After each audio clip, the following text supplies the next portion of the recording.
All right, appreciate everyone for being here. It's Kentucky Derby season, and we had some news yesterday on the final riding assignments of the three favorites. Daily Racing Forum's Dave Grenning reports Arad Ortiz, like we said, will be riding Renegade. Commandment will now be ridden by Luis Saez. He had Arad Ortiz 2 starts ago. Flavien Prat last time out. Flavien Prat is going to stay with the undefeated emerging market for Chad Brown.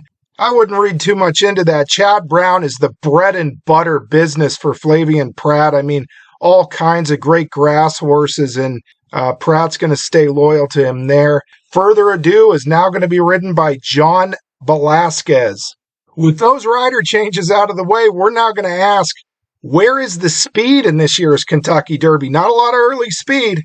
So from one tweet to another, Churchill Downs track announcer Travis Stone tweeted yesterday, I'm almost done with replay work for the Derby, and one thing is jumping off the page. The deep closer column are just about standing room only, and Travis is correct. There are a lot of closers in this race, and quite honestly, not a whole lot of early speed types. Pace does make the race, and you got to find who the front runner's likely to be in any race you handicap.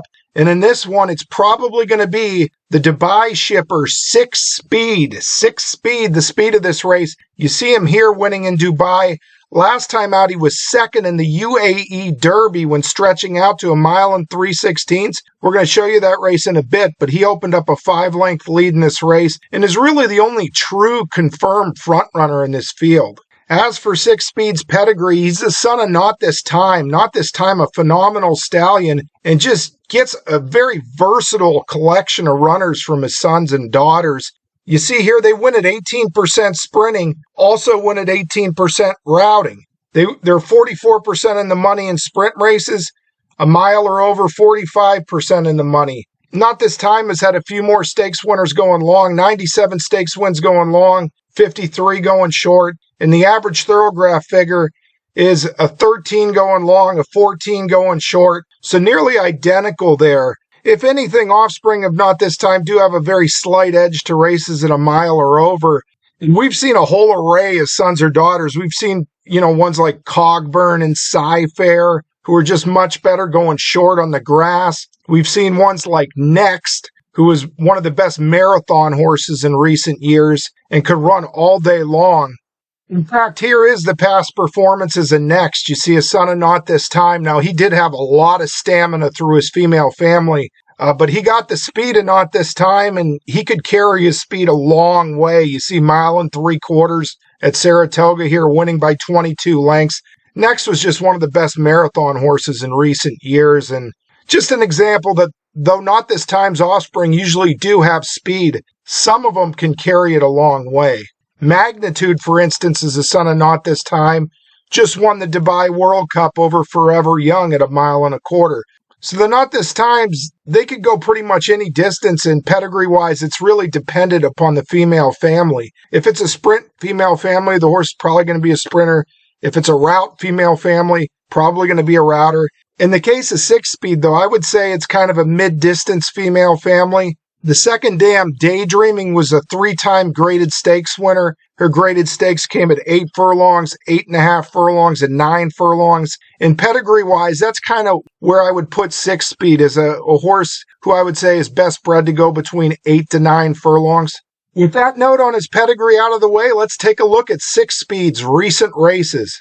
All right, Sixspeed's wearing saddlecloth number 4 in this race, but I believe he's breaking out of post position 7. With that said, I'll let you watch. Set, Group 3, capacity field, ready and racing. Away fast, the middle legalize, Sixspeed also handy, and Devon Island works forward. Up on the inside, Yamdeek, Namagudaraz, El Karwanij, and deeper out, Lino Pedrino jumped today, and he's heading up into the early stages up to the forward group, followed by Union Security and Yasif midfield. Next was Raja, followed by Don Pelicano, Duke of Amartin, a gap to Awesome Fleet, followed there by Senator of State, and last of all is Brotherly Love, doing what his half-brother did in the race before, and is headed all the way back to the end. Inside the 1,000 they travel here in the 2,000 guineas, and they pack up front at Sixspeed, who's been able to back it off slightly, half a length in front of Namagudaraz. 3 wide and third was Lino Pedrino, in behind them Yamdeek, now out. followed by Devon Island. The field has a bit of a split there through the middle stages of the race. Plenty of these horses on the inside have room to move. They include Yarsip and Union Security. Next there was Ramus, followed by Raja. Then came Duke of a Martin, Brotherly Love. Next there was Senator of State, Awesome Fleet, El Carwanese. Legal A's pulled up out of the contest, passed by Don Palicano as they swing the bend, and it's Sixspeed and Lino Padrino. The Bupat Seema pair go to war here at the 400 in the 2,000 guineas. Sixspeed still with a couple of lengths at bay for Barcelona, out by 2.5 now to Lino Padrino, running on Union Security and Devon Island from the back, but it's Sixspeed out to 1,600 metres. He's getting to the end of his distance range, but he keeps lifting and finding and rising to the task. Away goes Sixspeed in the 2,000 guineas and goes on to win by 4 lengths. Devon Island in a photo finish with Union Security. All right, so that was Sixspeed winning the UAE 2000 guineas. That race was at a mile. Won it clear there 2 starts back. From there, he's going to step up to the 1.316 miles distance of the UAE Derby, just a 1/16 of a mile shorter than the Kentucky Derby. And here is the UAE Derby now. Sixspeed's going to have saddlecloth number 3, post position number 2. And this was on the Dubai World Cup undercard. They got some rain in the desert there in Dubai before this race. And the track was a little bit on the slow side. The Dubai World Cup was obviously this same day. And Magnitude beat Forever Young in that race. But the time was almost 2:05 for the 1.25 miles when Magnitude beat Forever Young. So this was not a fast track this day. Anyway, with that said, we're going to let you watch Sixspeed, post 2, saddlecloth 3. He's in. Runners are set. Away. And the blindfold didn't come off the first time, but he jumped with them, Saloom. He's out to last. Sixspeed showing good pace with Ramas. Wonder Dean is in 3rd position off the track. Then came Lino Padrino, who hunts up the fence inside of Union Security. They sit 3rd and 4th. Then came Pyromancer, who's a little wide. Next there, Labois, the inner, not leading tonight. Next there was Devon Island from Saloom, now up to 3rd position. Go Man and Brotherly Love is last. Sixspeed is burning them up in front here. 1,400 metres left to go. 8.81, 10.84 as they head onto the back of the course. It's 3.5 in advance now of Ramas in 2nd. Lino Padrino is 3rd on the inside of Union Security. 1.5 lengths to Wonder Dean from Saloom, working through pairs in the centre of the course. Next there on the outside was Pyromancer, wide without cover.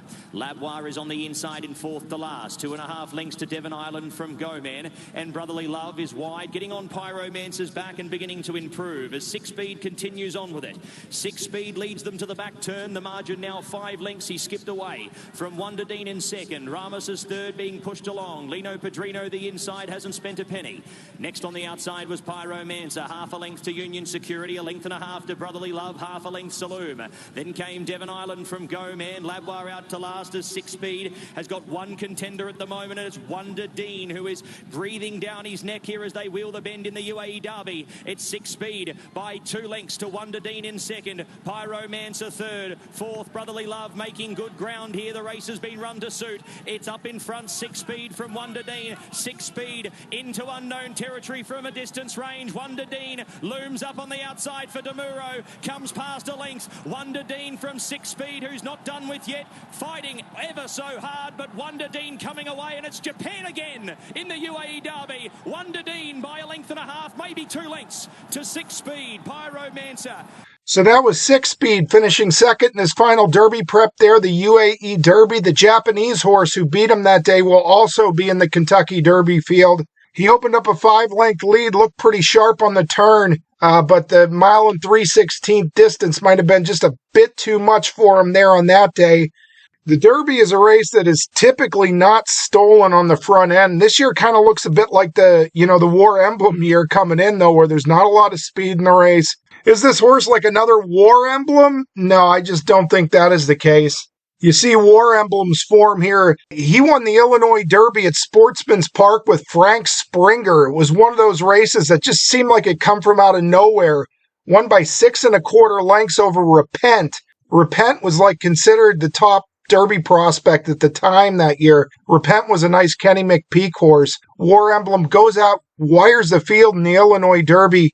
Trainer Frank Springer, you see he's 28% here. He was like a really solid Chicago trainer, didn't have a whole lot of horses, but he had no confidence in War Emblem winning the Derby. But Bob Baffert watched the race. Bob Baffert saw what the speed figure came back, and he got a hold of the connections of War Emblem, and they bought him privately after the Illinois Derby. It seems hard to believe that War Emblem went off at 20-1 in the Kentucky Derby. This 112 buyer figure was 7 points faster than any other horse in the race's buyer figure, but no one really trusted it because it came at Sportsman's Park. And that was not a speed bias track that day, that April 6th at Sportsman. The very next race, a horse won it like 12-1 from about 12 lengths off the pace. There was another horse that day, 22-1, longest shot on the board, that won from last to first. Not really a speed bias track at all. Got a huge number. Had a trainer change, first time Baffert, and the public still doubted the horse. Now, Repent, who was second, about a week or two later, it was announced that he had an ankle injury and was out of the Kentucky Derby. And I think people said, Repent didn't run his race that day. He had the injury. A lot of people didn't trust this horse going into the Derby, but he was able to get away with a 47 half mile in the race, and Proud Citizen was the only other speed in the race. There were like only 2 pure speed horses that year. The rider of Proud Citizen just let War Emblem go, and he was able to really slow it down to 47, and he was able to just control things, win wire to wire by 4 lengths. Proud Citizen was like 26-1 or something. Was second the entire way. It was like a merry-go-round. The horse I bet that year was Perfect Drift, who was the third place finisher. You see Perfect Drift's form here. He went off at 7-1 in that race. I loved him that day.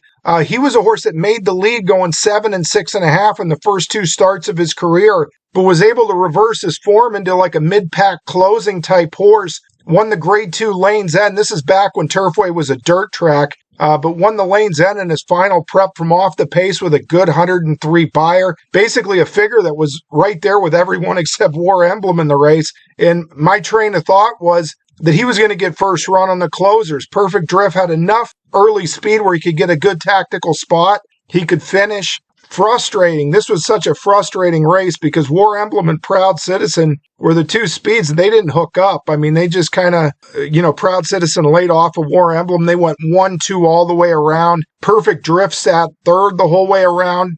Eddie De La Houssaye is always patient and had a big hold on Perfect Drift, but the Kentucky Derby that year was basically turned into a sprint race, and he couldn't get by the 2 speed horses. It was a merry-go-round. War Emblem first at every call, Proud Citizen virtually second at every call, Perfect Drift virtually third at every call, just a complete merry-go-round.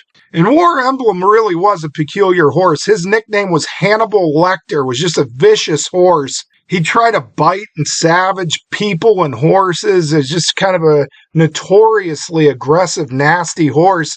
And he ended up making 13 starts in his racing career, 7 wins, but 6 out of the money finishes. He either won or finished up the track in his races.